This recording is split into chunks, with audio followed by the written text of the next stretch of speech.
dire qu'ici, c'est la première université à Montpellier. On verra que ce n'est pas tout à fait la première faculté de médecine. On est, vous le voyez, proche de la salle Lévesque, donc de l'endroit derrière où siégeait l'évêque, puisque c'est l'Église qui a créé l'université. D'accord ? En réalité, la première université, dès le XIIe siècle, elle est faite par Guillaume. Guillaume dit, les professeurs, pour venir s'établir à Montpellier, je les protégerai. Pourquoi, à votre avis, Guillaume, il avait offert aux professeurs de venir s'installer à Montpellier? Eh oui, pour que les gens viennent à Montpellier. Les gens, c'était qui? Pas que les professeurs. Les catholiques. Oui, mais les étudiants. Et quand les étudiants et les professeurs viennent, qu'est-ce que ça a comme effet? C'est bien, pourquoi? Parce qu'après, c'est... Il y a la réputation, et puis même, ils dépensent de l'argent, ça fait vivre la ville.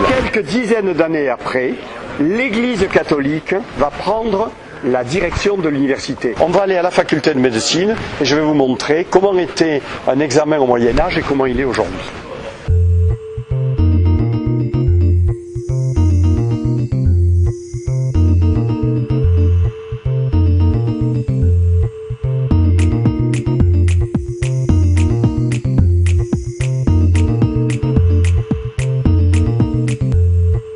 Alors, qu'est-ce que ça représente? Ça représente un étudiant au Moyen-Âge qui est en train de passer son examen. Il est habillé avec une robe rouge et il a même sur la table un bonnet qu'il mettra tout à l'heure, je vous expliquerai pourquoi.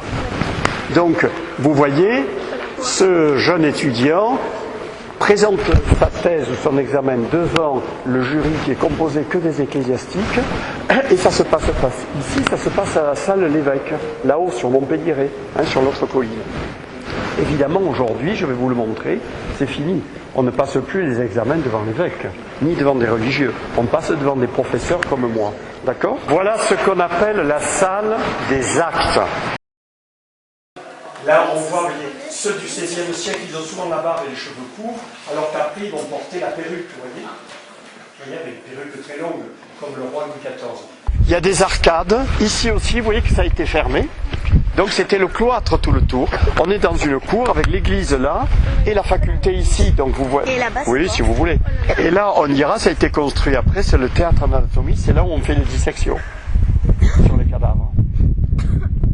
Il n'y a pas de cadavre, rassurez-vous. Et vous verrez, il y a un écorché. Vous savez ce que c'est un écorché? Non. C'est un homme sans la peau. Ah oui. C'est-à-dire on voit tous les vaisseaux, tous les muscles. Ah ouais. Mais il n'est pas vrai, il est en plastique.